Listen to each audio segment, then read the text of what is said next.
As we approach the high school years, we can begin to worry and wonder, how are we going to navigate this maze of questions and decisions? How are we going to help our child to make good choices going forward? And how in the world can we possibly afford college? In this workshop, Benjamin Brooks, a homeschool graduate turned educator, helps to guide us as we navigate through this maze. Join Benjamin now as he shares his insight. All right, so thank you, Benjamin, for coming on. We are excited to hear from you, and we are I think it's really refreshing to see and hear from homeschool graduates who went on to higher education and graduate school and back into public education, and then decided that homeschooling was really where where their focus wanted to be. So we're excited to hear more from you and just about your journey and the things that we can do to prepare now so that we're ready as our kids get closer to the end of their time with us. So I'm going to go ahead and turn it over to you, Benjamin. Thank you for being here on the Unite Homeschool Network. And I'm going to give you control. Thank you. All right. Well, thank you so much, Angela. I really appreciate the time that you guys have given me. I'm looking forward to partnering more with a Unite Homeschool group in the future as well. But today, I just wanted to get in and talk about something that I know a lot of homeschooling families really think about or stressed out about, especially as their kids get closer into that high school age, and that's taking the fear out of college preparation. So a little bit about myself. And as Angela said, I'm a homeschool graduate as well. Yes. And then I went to the University of Alabama at Birmingham. I rock UAB. I rock green and gold.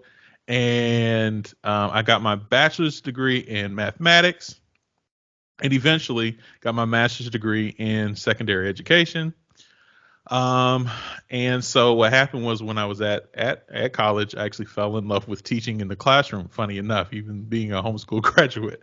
And so that's what I ended up doing with my bachelor's degree in math, and I taught for 4 years.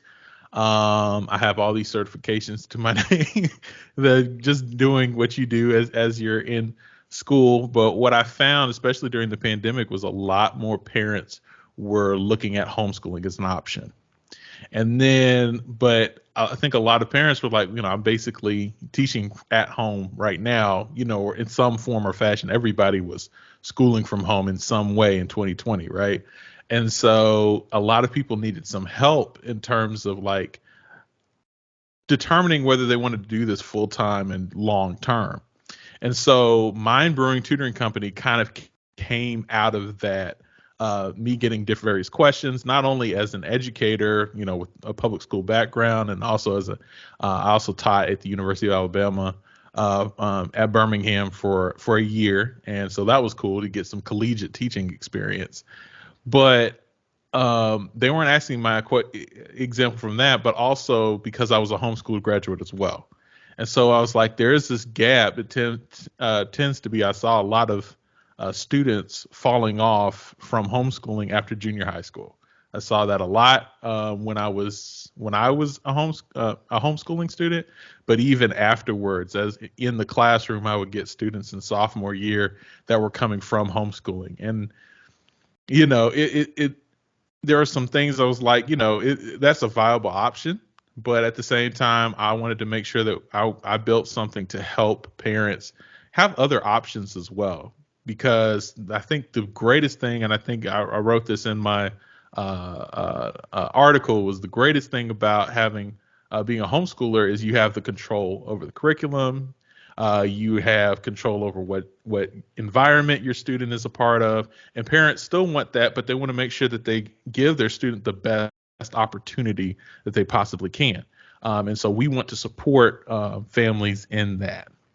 So without further ado, in this particular talk, we're going to be talking about college prep. And one of my favorite Bible verses, and if you're not a person of faith, trust me, this is still applicable. But one of my favorite Bible verses is, "My people are destroyed from lack of knowledge." And that's Hosea 4:6. Simply not knowing something can be detrimental. I mean, really, it's really that simple. The old adage, "what you don't know won't kill you," is absolutely false, right? So one of the things that we want to do in this particular talk is just give you a little bit of head knowledge so that you can make an informed decision. It's not comprehensive, but just give you some things to be thinking about as we go forward. So when we talk about college preparation, the first thing that we want to do is start with the end in mind. In other words, what is the end goal? So, for example, if you have a child who decides that they want to become a barber, do they need to go into a 4-year institution? Absolutely not. So one of the things you can do is expose your kids to multiple career paths. So, going to the zoo and letting them see zookeepers working around, traveling out of state and seeing what other professions are for specific regions of the country. So, for example, kids might want to become a tour guide, or kids might want to be an actor or actress, or a kid wants to be in the STEM field, a kid wants to be a gamer, whatever it is. Exposing your kids to multiple different career paths in multiple regions can really, really help with this college prep, to be totally honest, because you're deciding what your kids' dreams are. You got to figure out what your kids' dreams are. Once again, homeschooling is beautiful in the fact that it can be tailored. Your education is tailored to your kid. You don't have to do what everybody else does. And then thirdly, what are your options? And that's one of the things we want to talk about in this talk here. So picking the right college for you, some things you want to think about is, what do you want to major in? So after you've been starting with the end in mind, you've been taking your kids to all of these field trips. I know Unite Homeschoolers has great field trips and different activities, and I strongly encourage you all to be a part of those. So once you've been doing all of this, your child comes to you in 8th grade and 9th grade, and we know we've got it all figured out in 8th grade, right? Everybody knows exactly what they want to be in 8th grade. Well, not really, but at least have some idea by probably 10th, 11th, or at least what you want to do next. You don't have to figure it all out. Obviously, I didn't, and I'm still trying to figure out what I want to be when I grow up. But the truth of the matter is, you have some idea at this point. So when you're talking about determining whether you want to go to college, I want you to think, do you want to do a 4-year? Do you want to do 2-year? It's like community college. Do you want to do vocational school? One of the options that I saw a lot of homeschoolers take advantage of was going to a 2-year or community college for just a couple of years and then transferring to a 4-year institution. And I thought that was a great option because it allows to deal with a little bit of the culture shock at a fraction of the cost. So that's one thing that you want to think about. But if you want to go straight into a 4-year university, like Georgia Tech or a Morehouse or Clark Atlanta, or some of the schools that we have here in Atlanta, or even in other areas, that is definitely possible. I did that myself. I went straight to the University of Alabama at Birmingham, which is a 4-year institution. So that's definitely viable. Or vocational school, whether you want to become, a master carpenter, or whether you want to become an electrician or something like that. These are extremely viable options. Or if you want to do something with like networking, you want to do a boot camp right after or during. That's the great thing about homeschooling too, right? You could do a boot camp during your high school years, and then you graduate. Not only do you graduate with your, a Georgia diploma or your Alabama diploma. Most of my clients are in Alabama, but not only you graduating with that diploma, you also have this, the vocational certificate as well. So a lot of things that you can think about. But when we're talking about picking the right university, because I'm going to focus on that mainly, some of the things you want to think about are major. What do you want to major in? So, for example, if you want to be an actress or you want to be an actor, Howard University is one of the best schools to go for that. Like it really is. I mean, and other schools like, Columbia, even Harvard are also really good schools to go to. Brown is another good school to go to in terms of like really expensive, but like even here in Atlanta, you got Clark Atlanta, also great schools to go to if that's something that you want to do. If you want to be in the arts, if you want to be in technology, Georgia Tech, So not every school is the same. I don't like to think of schools being better than others, but there are definitely schools that are better at specific things than others. So you have to do your research. Make sure that you are doing that. So your major, what your kid wants to do. Location. Oh, this is so important. Do you want to stay in state, especially in Georgia, because you have the Hope Scholarship, for example, in Georgia, which allows Georgia residents to practically go to school for free, depending on your situation. Uh, do you want to be in state? Do you want to be out of state? Do you want to be out of the country? These are things that you need to think about.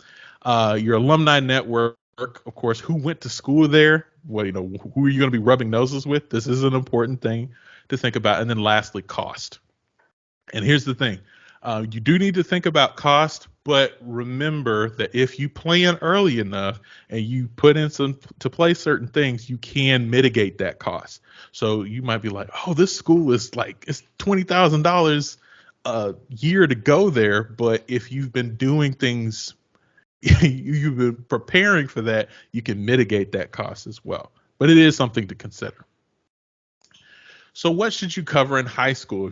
If you're preparing to go to a 4-year institution, what should you cover in high school? Well, the things you need to think about, I put them into 4 categories. First of all, your state standards, of course, what you actually need to cover in high school to get that diploma, right? So a couple of websites that I put on here is you can go to DOE, that's your Department of Education for Georgia. I just posted that in here. For Alabama, I've given this talk in Alabama as well, so they would go to the Alabama Learning Exchange. But these are sites that you can actually check out what are the state standards. I'm not talking about Common Core or anything like that. I'm talking about like your state specific standards for the courses. And then make sure that you're titling your courses correctly. So that, because the reason I'm highlighting this one is because like you might say, okay, well, we did, I don't know, Greco-Roman history or something like that. Well, you can title that Western Civ or like Western Civ 1 or something like that. You know what I'm saying? So be careful what you title it. Make sure that is appropriate, of course, with your state standards, but also what the school is looking for. NCAA approved courses. This is a lesser concern because if you're doing your state standards, for the majority of the time, they're also going to be NCAA approved. This is mainly if you have a student that eventually wants to be involved in like sports with like baseball or basketball or whatever it is. When they graduate, and they want to play these sports in college, they do need to have a certain amount of courses that are approved. And then, of course, scholarship requirements. So you can look at various schools, 4-year institutions that have, and 2-year that have GPA requirements to be able to actually go to that school, but also standard test score requirements, which we're going to cover a little bit more. But one thing that I wanted to kind of pause right here, and I really want you to look at this graphic here and get this. $100 million in scholarships goes unclaimed every single year. This is not loans, people. This is not even grants. This is scholarships, goes unclaimed every year. Think about what you could do with just a little bit of that. Just a little bit of that. 100 million, according to Forbes magazine, $100 million, $3.57 billion of aid goes unclaimed every year. I'll just sit with that for just a second. So once again, we're trying to prepare now because what happens? Most people think about college senior year of high school. But if you're preparing before then, if you're thinking about different things, I was the same way. I thought about college prep my senior year of college or senior year of high school. So, I'm ringing the bell because 100 million, that's a lot of money. And these resources are there for not just private and public school students, but also homeschoolers. I can't preach that enough, honestly. So how do we get these scholarships? That's the question. Okay. All right. I'm sold. I want to get some of these scholarships. How do I do it? Well, there are two main different funnels that scholarships kind of fall under. One is merit-based, and we're going to talk about this a little bit more, but one is merit-based scholarships. Those are like GPA and ACT type stuff.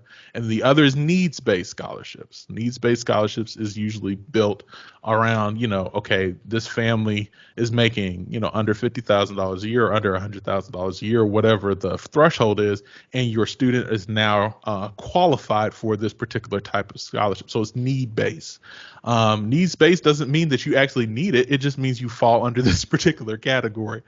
But if you make more than that, there's still other types of scholarships like merit-based scholarships. So we're going to talk about that. So the ACT, I have a big thing on the ACT just because I am actually ACT certified. I am an ACT certified instructor, so I know more about that than the SAT. But whether you decide to take the ACT or the SAT, either one of these standardized tests is going to work. You got to just figure out what works for you and your family. So the ACT is done by the College Board. These are the same people that do AP tests. The average score on the ACT is a 20.7, according to the College Board. There are four main sections: English, reading, math, science. There's writing optional section.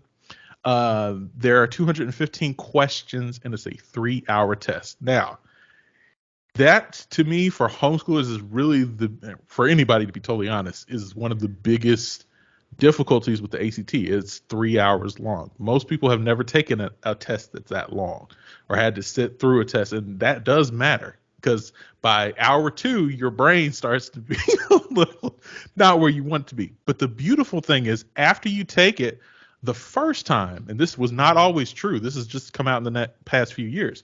After you take it the first time, you can now take specific sections of the ACT. So what you can do is you can take, and this is what I strongly suggest parents to do, have your child take the ACT at the end of their sophomore year in high school, whatever that means for you, cold. Don't study for it. Don't prepare for it. Just have them go take it. Take the real thing.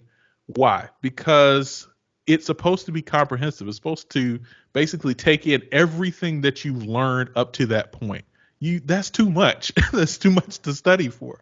So if you go in and you take it, then you get your results back. I need to work on this. I need to work on this. I need to work on this. And that gives you a much better idea of what you need to be studying for. So I'd say take it cold first. Then after that, definitely take it. I strongly suggest that you take it no more than 3 times, maybe a 4th time, but definitely no more than that. I know parents are just like, I'm going to take it, 6, 8, 9 times. Like after 3, generally speaking, the College Board tells us that your test scores don't go up after that. So you just take it 3 times, and then take specific parts. So for example, if you have the highest score is 36. So if you have a 28 on the math portion and you have a 20 on the English portion, just take the English portion because it'll add to what they call your super score when they take either all of the individual sections together or they take the best that you did. If you took it, let's say you took it 3 times, the whole thing, they'll take your best English, best reading, best math, best science, best writing, and they'll put it together, and that'll be your super score, and that'll be what you use when you start applying for colleges. And then a graduation requirement. In the state of Georgia, this is not so, but in the state of Alabama, you actually do have to take the ACT to graduate high school, but in the state of Georgia, I don't believe that is the case. But it is just something to think about. Now, SAT, once again, similar to the ACT, less questions. There are less questions, and it's more widely accepted in, northern Midwestern schools, your Ivies, your Northwesterns, University of Chicago, Illinois, Indiana, these type schools. They tend to prefer the SAT, but 90% of the top 250 schools, according to Niche, take both. So it's not like one is better than the other. It's like saying which better, writing, print writing or cursive writing. And I'm not going to get into that debate. But the main thing is you could take either or. I strongly suggest the ACT because we're in the South, if you're looking for schools in the Southeast specifically. And then, so what kind of score do you want to get? In general, you want your GPA, your school GPA, to be between 3.0 and 3.8. The way you can think about it is an A is worth 4 points. An APA is worth 5 points. So if you take the AP test for AP Calculus or AP Statistics, for example, I stick with math because that's my wheelhouse there. But let's say you take AP Stats and you get, a 3, technically, a 3 score on the AP Stats thing. That is an A. You could call that an A for AP Stats. Then that's 5 points as opposed to 4 points. And then you can add all that up, divide by how many classes you've taken. So, every B, 3 points, every A, 4 points. You divide that tells you what your GPA is. And that's what schools are going to use when they determine what is your GPA. And so once you figure out what your GPA is, you want your range to be 3.0 to 3.8. In other words, 3.5 is basically about half A's, half B's, right? So you kind of want that to be at least a B average, a little bit more than that if you're want to be considered for scholarships. Your ACT range, you want it to be between a 20 on the low end and 36. The higher your ACT, the higher your GPA, the more money you receive. Because basically the school is saying, okay, I know this person is going to stick with the program for, they're prepared for college. And so they're going to give you more money. And then you can see the SAT range is 1030 to about 1600. I feel like I'm starting to run out of time, so try to get through the rest of these. But so when to apply, we kind of talked about this a little bit. Merit-based versus needs-based. Merit-based scholarships are, the school is saying, hey, this person specifically, they have the right ACT, they have the right GPA, they're going to be a great fit for us. We're going to give them some money. And this happens so much, y'all. I'm telling you, so much. But the thing is, you have to start applying the fall preceding your start date. So, for example, if you have a student that is a senior and they want to go straight in, they don't want to take a gap year or anything like that, they want to go straight into a 4-year institution, when you need to apply? Now, right now. if they're trying to go to, once again, they're trying to be a freshman in 2023, they need to apply right now. Because I just looked it up, like just now on Georgia Tech's website, is that they start looking, their deadline for scholarships is November 1st, the year prior. So this is something you need to be thinking about. Once again, preparation, right? And everything that I found on all of these slides, I Googled it, guys. Like, this is all public record. You can find it. It's no secret sauce. You just have to take some time to look for it. And then, of course, needs-based scholarships are based on what's called the FAFSA. So if you don't know what the FAFSA is, it's your basically it's a form that you fill out to get free student aid. That's the FSA part of it. And so once you fill out that form, it has things like your income and whatnot, and they determine based on that, like your income, your family size, and so on and so forth, if you are eligible for free student aid. Some of it is loans, but not all of it is. Things like the Pell Grant, for example. Not the Hope Scholarship, but some other grants are based on, okay, well, I see that you make $80,000, your family makes $80,000 a year. I think you deserve this much aid. And so FAFSA is a great thing to have. And back in Alabama, you actually have to apply for the FAFSA to graduate too. So that's an interesting thing here. All right. So I said all of this to say, how can Mind Brewing Tutoring Company help? All right. What can we do? We are a math tutoring company and educational resource. What we can do is we offer free homework help. This is 30-minute sessions every Wednesday for, I think right now we're at 6 different courses that we offer homework help for. And so you can go onto our website, sign up for those. If you have a kid that needs some homework help for that, anything junior high through high school, we can help you with that to make sure that they actually understand what's going on. We also offer group tutoring, which is great for co-ops. These are 1-hour sessions. They're cheaper than our individual sessions. And, I work with all kinds of different parents, all kinds of different situations to try to make those work. And then, of course, I do have individual tutoring sessions, which are 1 hour. And these are the courses that we tutor, as you can see on the right. 7th and 8th grade math, geometry, algebra 1, algebra 2, pre-calculus, calculus, and ACT math specifically. I do ACT math prep specifically. All of these classes, I am more than certified and ready to help you with making sure that your student understands these concepts so they can not just do well in the ACT, but actually succeed in college, because you're going to have to take math in college too. So everything that we do is focused on helping families, specifically homeschooling families, to be able to feel comfortable and confident in what they learned when they were in high school. And so how does that translate to college prep? Well, you actually know what you're doing. I mean, that's how that translates. Now, we do also offer individual online courses. So what does that entail?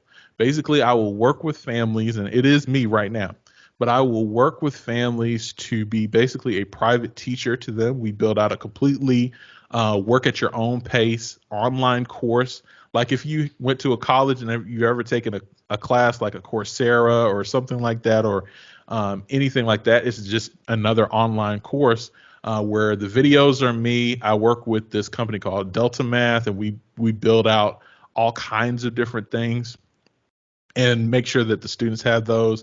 They do projects. I have a student right now who's doing 7th grade math, and her project for fractions and ratios was to bake some cookies, but I gave her the recipe for 9 dozen cookies. She had to figure it out for 3 dozen. So we do all kinds of stuff like that. It's not just busy work.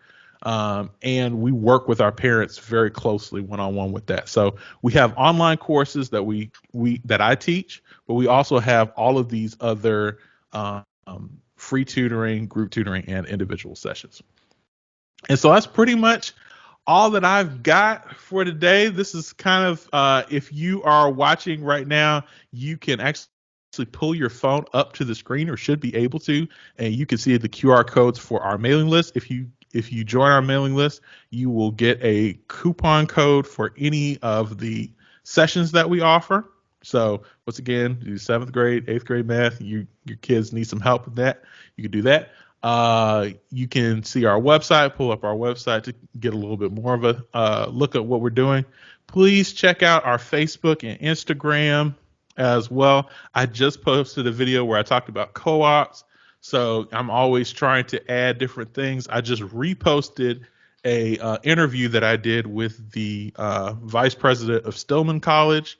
So, we try to give as much information, free information as possible, because we are here really to support homeschoolers. And so that's pretty much all I have. I hope that this makes things a little bit easier. I gave you guys something to think about, to chew on, but don't freak out. The main thing is, I know I shared a lot of information, but the truth of the matter is, if you just take your time, you go through, Google what you can, learn what you can, contact, you can literally pick up the phone and call various administrators and admissions and stuff like that of colleges that you're looking at, and then ask them questions. I have a 9th grader, what should we be doing, and this, that, and the other. They can generally be great at helping you, but you can always talk to us. My email address is there, my phone number is there, and you can give us a text, and we will, if we don't know, we will figure it out for you guys. But once again, thank you so much, Angela, for having me on, and I hope you guys learned something that was of use. Yeah, I have a couple of questions. So, Sure. the $100 million worth of scholarships, do you have any idea how to find those? Yeah, so I'm glad you asked. So it's a few things. The first thing is, so we talked about merit-based scholarships, and you can go on. I actually wish let me see if I have it pulled up. But for example, so I had, let me see, we had a university. Let me see. So I had, for example, pulled up the University of Georgia merit scholarships. So you will see that, like, for example, this is on literally University of Georgia's website, right? These are the various scholarships that they offer to freshmen. Sometimes what happens is people just don't apply for them. Wow. It's really that simple. Like they are in the they're in the school's budget, and they just go unclaimed. So, and you saw how quickly I was able to pull that up. Like, Right. these are Yeah. just various scholarships that just don't go claimed. Now, some scholarships, like for example, there'll be like diversity scholarships or for a specific, Sure. purpose or for specific people. But the thing is, even, you know, even in that situation, you can always find somebody or something that you kind of fall in, and they'll be like, nobody else applied. I had, no lie, I had a scholarship opportunity that I didn't even know about my sophomore year of college. I didn't find out till till I was a junior. And basically, it was for education. It was a $15,000 a year scholarship that I just didn't know about until a friend of mine got it and told me about it. And so what I did was I went to at UAB, it was called Cord. It was their like outreach or whatever. And I was like, hey, I'm an education student too, or I'm a math student, but I'm studying education as well. Can I get this scholarship? They're like, yeah, sure. Do you know anybody else who needs Oh this my God. information? The scholarship, let me tell you, the scholarship was not posted online. It was not it was just kind of like a friend of a friend told me, hey, you need to apply for this. The other thing is, depending on the school that you're talking about, the money, or what I could say is the money is in the departments. So, for example, if you are an education student, there are education scholarships, and generally there are education scholarships for that department. And so that's how you can kind of claim them. That's how you claim some of it. Sometimes doing things like, I know this is a long answer to your question, but this is some of the things that I did. I used to go down to the financial aid office and bring a box of what was the insomnia cookies. I used to bring a box of insomnia cookies down to the scholarship and financial aid office. And I was like, hey, thank you guys so much for helping me. Let me know if there's, any scholarships that I might apply for. I got emails, apply for this, apply for that. Doing a little bit of that kind of work can really pay off. I mean, like, they say it's not what you know, but who you know. That's really, really true. So that's part of the reason of it. But the main reason that freshman scholarships don't get claimed is because people don't apply soon enough. I had I think a 28 overall on the ACT. I think my math score was in the 30s. I've always loved math. I mean, I just always have. But I applied in January. I missed out easily because I've done the calculations and I've wept. I've missed out easily on 10 grand a year, $40,000, because I did school for 4 years. I missed out on $40,000 worth of scholarships just because I applied 1 month too late. Mm-hmm. Now I got a lot of that back, but, which is why I try to tell parents about this, because it's stuff that you don't even think about. But yeah, no, that's how you claim them. You make friends and do research. I mean, really, that's how you can get some of that money back. Good to know. That's right. On the homeschool front, would you recommend using a transcription service, or in your experience, is an admissions officer generally open to the homeschool style transcript? That's a great question. I want to say that it really depends on your institution, what institution that you're looking at. That said, a lot of Harvard accepts homeschool students. So their job in admissions is to work with you, not the other way around.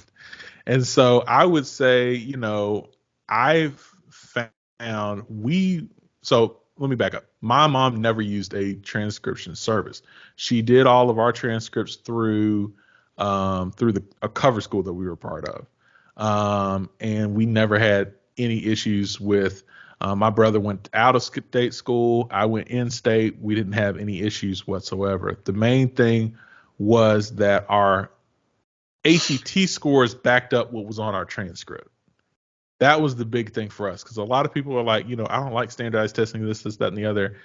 And every time I hear about standardized testing is going to be done away with, I'm like, that actually hurts homeschool students, because what it does is you can say, hey, by the way, yes, I know I was at home when I took these courses, but I was literally in the same test with everybody else. One of the things I didn't talk about or didn't completely highlight was the fact that the PSAT, which is the pre-SAT, what you get on if you decide to take that test, it allows you to be a part of the National Merit Honor Society. Right. Yeah. Which is hard for schools to say, oh, well, I shouldn't accept you. It's like, but I'm a merit scholar. I'm a merit scholar.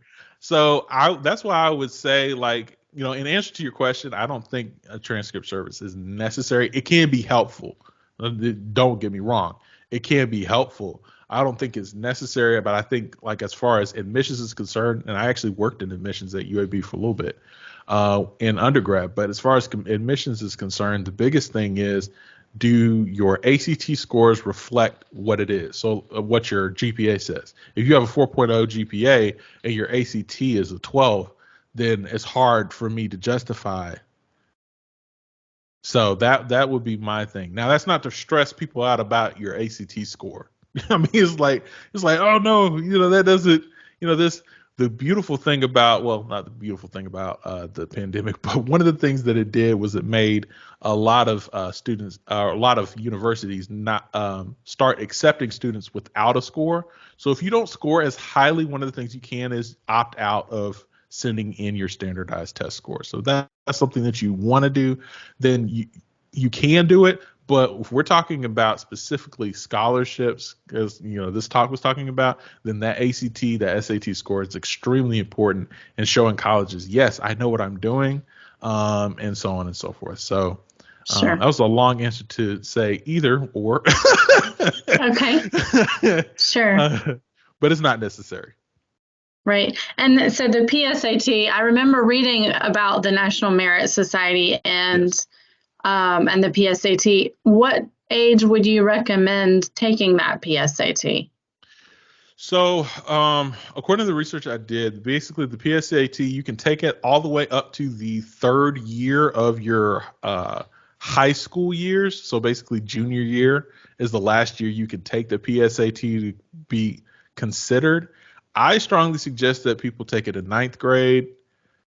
And once again, it's another one of those things where you can actually take the PSAT multiple times, but I really suggest, if that's something that you're really, really interested in, take it at the end of your 9th grade year, because it gives you a whole other 2 years or other 2 cycles to be considered. But your child at that point hopefully has taken Algebra 1 or a geometry or something like that. So the math shouldn't be too difficult.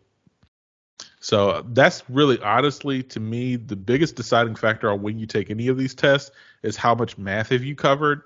Because, English reading, you can kind of like figure that out, but the math, you know it or you don't. So I would say it just depends on where you are. So if you're, he's like, hey, we're in 9th grade year, but my child is basically taking geometry, Algebra 1, Algebra 2, and we're in, 9th grade. I was like, take them all. Like, go ahead, take them all. So yeah, that's what I would say is end of 9th grade year. If your child falls kind of in the regular spectrum, in other words, they've taken geometry or Algebra 1, at least one of those, if not both. Okay, great. Thank you. Jess, do you have any questions?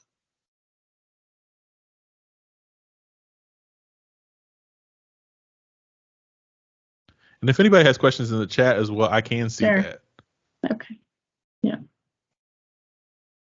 All right. Well, I guess that's the end of those questions. All right. Well, thank you so much, Benjamin, for coming on with us today. I think it's been really helpful, and I'm sure that others are going to find it really helpful as well. And And we have your contact info here so that if we have any questions later, we can email you and find out more about your tutoring. And I have a feeling that at some point I will need your services. So, well, awesome. Yeah, my oldest is very mathematically gifted and will at some point surpass my abilities. So, yeah, that's what we are here for. I was very blessed in 11th grade to be a part of a math troupe that we did the ARML tests, and we went around the Southeast and competed and stuff like that. And so my mom will say that she probably taught me math until 9th grade, and then we kind of took it from there. So this is kind of something that I want to continue to offer other families as well, because yeah, I mean, a lot of people are like, I don't like to teach math. That freaks people out, particularly in high school. Like, I want to, sure. I want to go to that. But you can having somebody. I'll just say it plainly. Having somebody like me who comes from a homeschooling background and gets why you do what you do is extremely important, because sometimes people go out and they'll just get a tutor or a teacher or something like that. They're an educator, and sometimes you'll have an educator who will be like, wondering why you do what you do. It's like, well, why don't you just put them in regular school or this, that, and the other? You don't want to deal with that. And so, having us that we come from, okay, we get it. We're here to empower parents, not to take away from parents, is something that, we want to continue to stress. And we are here for you. We're here for you. We're here for everybody on Unite Homeschoolers, anybody and everybody who needs us. Thank you. Thank you very much. All right. Well, I guess we'll go ahead and wind it down. But thank you so much, Benjamin, for your time today. And we will be in touch, I'm sure. So have a great day. Thank you so much.